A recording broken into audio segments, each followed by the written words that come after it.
ഇന്ന് എൻ്റെ യൂട്യൂബ് ജേണിയെക്കുറിച്ച് പറയാം. അപ്പോൾ എനിക്കിതുപോലെ ഒരു 4 ചാനലുണ്ടായിരുന്നു. അപ്പോൾ ഫോൺ പൊട്ടുന്നതിനനുസരിച്ചിട്ട് തന്നെ എനിക്ക് എൻ്റെ പാസ്വേഡ് കാര്യങ്ങളൊന്നും ഞാൻ ഓർത്ത് വെക്കാറില്ല. അപ്പോൾ ഫോൺ പൊട്ടി പുതിയ ഫോൺ എടുക്കുന്ന സമയത്ത് എനിക്ക് പുതിയ യൂട്യൂബ് ചാനലാണ്. അപ്പോൾ ഒരു സബ്സ്ക്രൈബ് മാത്രമേ കാണത്തുള്ളൂ. അങ്ങനെ ഒരുപാട് വീഡിയോകൾ ഇട്ടിട്ടാണ് ഞാൻ ഇതുവരെ വീഡിയോ 1K വരെ ആക്കിയത്. അപ്പോൾ എല്ലാവരും എൻ്റെ കൂടെ നിന്ന് എല്ലാവർക്കും നന്ദിയുണ്ട്.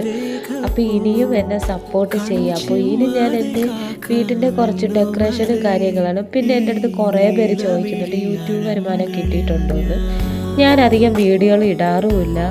എനിക്ക് യൂട്യൂബ് വരുമാനം കിട്ടുന്നില്ല. പിന്നെ വീട്ടിലെ പണികളൊക്കെ ഇതുപോലത്തെ കുഞ്ഞു കുഞ്ഞു പണികളും പെയിൻറ്റുകളൊക്കെ ചെയ്യുന്നത് ചേട്ടൻ്റെ വരുമാനത്തിൽ നിന്നാണ്.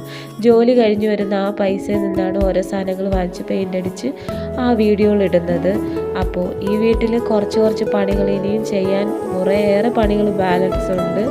അപ്പോൾ ഇതുപോലെ ചെയ്യുന്നതായിരിക്കും. എനിക്ക് യൂട്യൂബ് വരുമാനം തുടങ്ങി കിട്ടിയിട്ടില്ല. അപ്പോൾ എൻ്റെ അടുത്ത് ചോദിച്ചവർക്കുള്ള മറുപടിയാണ് ഞാൻ ഈ പറയുന്നത്.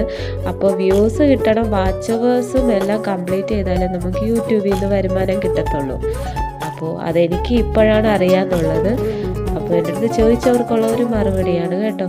അപ്പോൾ എനിക്ക് വരുമാനം ഇതുവരെയും കിട്ടിയിട്ടില്ല. അപ്പോൾ ഞങ്ങളുടെ ഇതുപോലത്തെ കുഞ്ഞു വീഡിയോസൊക്കെ ഇഷ്ടമാണെങ്കിൽ സബ്സ്ക്രൈബ് ചെയ്ത് സപ്പോർട്ട് ചെയ്യാം. ബൈ.